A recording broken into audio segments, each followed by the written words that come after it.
कि जब भी किसी सवाल का जवाब अगर कहीं ना मिले तो जा करके गीता पढ़ना, कहीं ना कहीं उस सवाल का जवाब गीता में जरूर छिपा होगा। और आज के जो सबसे ज्यादा सवाल है जो लोगों के दिमाग में कि हमारी इकोनॉमी फिर से डेवलप हो पाएगी या नहीं हो पाएगी, बिजनेसेस फिर से रन हो पाएंगे या नहीं हो पाएंगे, पेमेंट रिकवरी वापस ऑन फ्लोर आ पाएगी या नहीं आ पाएगी। तो जब मैंने गीता पढ़ी तो मुझे एक कुदरत का एक नियम मिला। वो नियम मैं आप लोगों से शेयर करना चाहता हूं। वो नियम है ब्रह्मा, विष्णु एंड महेश। अब आप कहोगे कि ये तो भगवान के नाम है, मैं कहूंगा कि एक नियम है। ब्रह्मा जो किसी भी चीज को बनाते हैं, विष्णु जो उस चीज को चलाते हैं, और महेश जो उस चीज का विनाश करते हैं।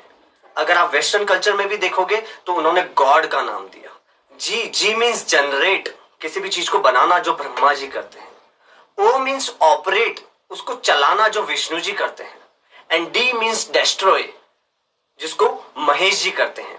आज जो ये मैंने शर्ट पहना है वो कभी बना था, अभी ऑपरेट हो रहा है, चल रहा है, और कभी ना कभी इस शर्ट का विनाश होना है। तो लेकिन आफ्टर डेस्ट्रॉय व्हाट, विनाश के बाद क्या? तो जब मैंने इसमें देखा कि आप सोचो कि कभी आपने ब्रह्मा जी के बच्चों के बारे में सुना? नहीं, शायद नहीं। विष्णु जी के संतानों के बारे में कभी सुना? शायद नहीं। लेकिन महेश की संतान के बारे में हम सब जानते हैं, कार्तिकेय एंड गणेश। गणेश जी जो शुभ शुरुआत के प्रतीक है, एक होप के प्रतीक है। शुभ शुरुआत जो होती है वो गणेश जी से होती है। तो जब विनाश आ जाता है उसके बाद शुरुआत होती है। इतिहास गवाह है, जब फर्स्ट वर्ल्ड वॉर हुआ था तो जर्मनी पूरी तरीके से बर्बाद हो चुका था। लेकिन जब सेकेंड वर्ल्ड वॉर हो रहा था तो जर्मनी सबसे ज्यादा पावरफुल कंट्री थी, लीडेड बाय हिटलर। जब सेकेंड वर्ल्ड वॉर हुआ तो जापान पूरी तरीके से बर्बाद हो चुका था। लेकिन आज आप देखेंगे तो सबसे ज्यादा टेक्नोलॉजी, सबसे ज्यादा इन्वेंशन और सबसे ज्यादा डेवलप अगर किसी कंट्री ने किया है तो वो जापान है। आप इंडिया में देखेंगे तो आपको अगर शायद ध्यान हो कि गुजरात में सूरत नाम का एक शहर है जहां पे, जिसको सबसे ज्यादा अनहाइजीनिक सिटी के नाम से जाना जाता था। एक समय में वहां पे प्लेग बीमारी फैल गई थी, सबसे ज्यादा अनहाइजीनिक सिटी के नाम से जानी जाती थी। लेकिन उसके बाद अगर गुजरात में किसी सिटी ने सबसे ज्यादा डेवलप किया है तो वो सूरत ही है। 2001 में जब गुजरात में अर्थक्वेक आया था तो कच्छ जो डेवलप नहीं था वो पूरी तरीके से बर्बाद हो चुका था। लेकिन 2001 से 2020 तक में अगर आप देखोगे तो सबसे ज्यादा डेवलपमेंट कच्छ में हुआ है। तो इतिहास अगर आप देखोगे तो जब भी विनाश हुआ है उसके बाद एक रीसर्जन हुआ है, एक रीडेवलपमेंट हुआ है। तो अभी जितना भी विनाश हो रहा है, जितने भी लोग तकलीफ में हैं, जिनको लग रहा है कि इस बीमारी की वजह से उनकी सक्सेस रुक गई है, उनके काम रुक गए हैं, इकोनॉमी ब्रेक डाउन हो गई है, सब मंदी हो गई है, तो मैं आपको बता दूं कि वापस रीडेवलपमेंट, एक नया सर्जन होने वाला है।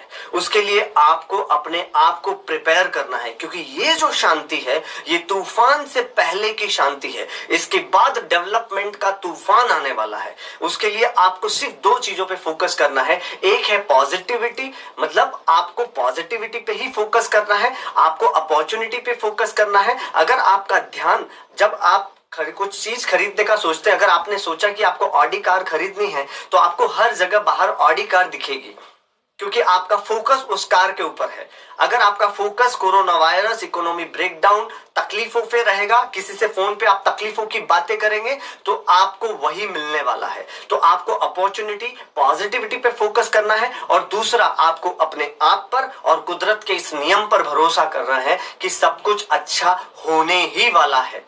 इसलिए गीता में लिखा है कि जो हुआ है वो अच्छा हो रहा है और जो होगा वो भी बहुत अच्छा होगा।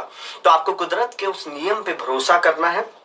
उसके बाद अपने आप को इसके लिए तैयार करना है, नई चीजें सीखनी है, लर्निंग पे ध्यान देना है। फिर देखो जब डेवलपमेंट का तूफान आएगा तो ये जितना बर्बाद हो रहा है, जितनी तकलीफें हो रही हैं, उससे 10 गुना ज्यादा हम सब लोग तरक्की करने वाले हैं। अगर आप इस चीज को बिलीव करते हैं और नहीं करते तो आज से बिलीव करना शुरू कीजिए। फिर देखो उस डेवलपमेंट के तूफान में हम सब लोग कैसे डेवलप करते हैं। Thank you so much.